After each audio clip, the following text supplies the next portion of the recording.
জলপাইগুড়ি সদর বিধানসভা কেন্দ্রে জয়ের আনন্দ মুহূর্তেই বদলে গেল আতঙ্কে। মঙ্গলবার সকালে মন্দিরে পুজো দিতে গিয়েছিলেন বিজেপি কর্মী সমর্থকেরা। অভিযোগ, সেই সময় তৃণমূল কংগ্রেসের পরাজিত প্রার্থী কৃষ্ণ দাসের নেতৃত্বে ধারালো অস্ত্র নিয়ে হামলা চালানো হয় তাদের ওপর। এই ঘটনায় কমপক্ষে 6 জন বিজেপি কর্মী আহত হন। তাদের দ্রুত উদ্ধার করে জলপাইগুড়ি সুপার স্পেশালিটি হাসপাতালে ভর্তি করা হয়েছে। ঘটনার খবর ছড়িয়ে পড়তেই এলাকায় উত্তেজনা ছড়ায়। পরিস্থিতি নিয়ন্ত্রণে আনতে ঘটনাস্থলে পৌঁছায় পুলিশ এবং কেন্দ্রীয় বাহিনী। ইতিমধ্যে গোটা ঘটনার তদন্ত শুরু করেছে কোতোয়ালি থানার পুলিশ। এই ঘটনাকে ঘিরে রাজনৈতিক চাপানোতর তীব্র হয়েছে এবং এলাকায় নিরাপত্তা বাড়ানো হয়েছে। আমরা এই বিষয়ে বিস্তারিত জানবো, আমরা যোগাযোগ করবো আমাদের প্রতিনিধির সঙ্গে। আমাদের সঙ্গে রয়েছে আমাদের প্রতিনিধি সানি রায়। সানি, যে ভোট পরবর্তীতে বিজেপি জয়লাভ করতেই একেবারে বিজেপি কর্মীদের উপর হামলা, যেমনটা অভিযোগ আসছে তৃণমূলের তরফ থেকে হামলা হয়েছে, ঠিক কি জানা যাচ্ছে, কি ঘটেছে? একদমই দেখো সৈকত, তোমাকে জানাবো যে একদিকে যখন উত্তরবঙ্গের কোচবিহার জেলাতে কিন্তু ভোট পরবর্তী হিংসায় দেখা যাচ্ছিল যে তৃণমূল নেতাদের এবং তৃণমূল যে কর্মী সমর্থক তাদের উপরে বিজেপির তরফ থেকে কিন্তু হামলা চালানোর একটা অভিযোগ উঠে আসছিল। ঠিক সেই জায়গায় দাঁড়িয়ে জলপাইগুড়িতে কিন্তু ভিন্ন ছবি দেখা গেল, যেখানে দেখা যাচ্ছে যে তৃণমূলের অর্থাৎ বিজেপি বিপুল ভোটে জয়ী হওয়ার পরেও কিন্তু বিজেপি কর্মী সমর্থকদের উপরেই কিন্তু হামলা চালানোর অভিযোগ তোলা হচ্ছে। তোমাকে জানাবো জলপাইগুড়ি সদর বিধানসভার যে তৃণমূল মনোনীত প্রার্থী কৃষ্ণ দাস, তিনি তার বিরুদ্ধেই মূলত অভিযোগ। এবং আজ সকালবেলায় তিনি তার নিজস্ব ফেসবুক হ্যান্ডেলে যেটা পোস্ট করেছিলেন যে বিজেপি কর্মী সমর্থকরা তার বাড়িতে এসে হামলা চালায়, তিনি এই মোতাবেকে তিনি কিন্তু একটি ভিডিও পোস্ট করেন সামাজিক মাধ্যমে। এবং তারপরে যেমনটা জানা যাচ্ছে যে আজ সকালবেলা যখন বিজেপি প্রার্থী অনন্ত দেব অধিকারী তিনি পুজো দিতে যান, সেই সময় তার উপরে অতর্কিত হামলা চালানো হয় বলেই কিন্তু অভিযোগ করানো হয়েছে। এবং ইতিমধ্যেই অভিযোগের ভিত্তিতে কিন্তু কোতোয়ালি থানাতে লিখিত একটি অভিযোগ দায়ের করা হয়েছিল।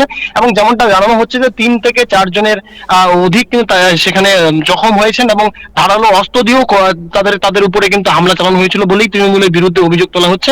তবে গোটা ঘটনা তদন্তে এই মুহূর্তে কোতোয়ালি থানার পুলিশ রয়েছে।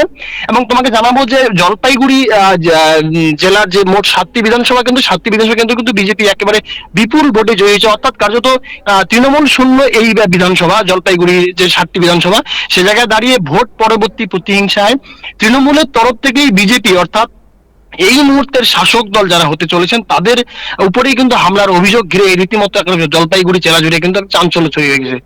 সৈকত, ধন্যবাদ সানি। জলপাইগুড়ি সদর বিধানসভায় মঙ্গলবার সকালে মন্দিরে পুজো দিতে গিয়েছিলেন বিজেপি কর্মী সমর্থকেরা। সেই সময় অভিযোগ, তৃণমূল কংগ্রেসের পরাজিত প্রার্থী কৃষ্ণ দাসের নেতৃত্বে একেবারে বিজেপি কর্মীদের উপর হামলা চালায় তৃণমূল। কমপক্ষে 6 জন বিজেপি কর্মী আহত হন।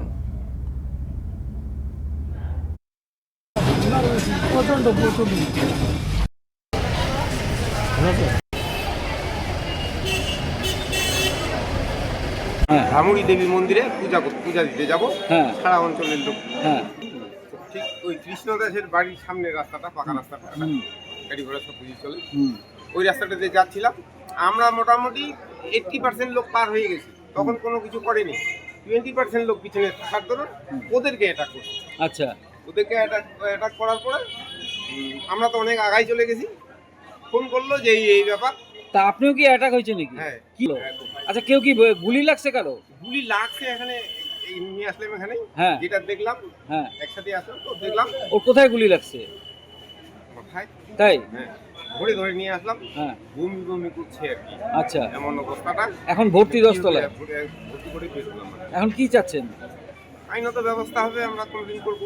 তো সবাই জয় শ্রীরাম বলতে বলতে যাচ্ছিল, হঠাৎ করে কৃষ্ণ দাসের মোটামুটি দলবল নিয়ে প্রায় 30-40 জন লোক লাঠি লুঠি নিয়ে সেই মিছিলের উপর হঠাৎ করে হামলা চালায়, বন্দুক নিয়ে, লোহার রড নিয়ে, বাঁশ নিয়ে এবং ভোজালি দিয়ে এলো পাথারি মারতে থাকে। অ্যাকচুয়ালি কৃষ্ণ দাস আপনারা জানেনই এখানে খুব মানে তৃণমূলের একজন মানে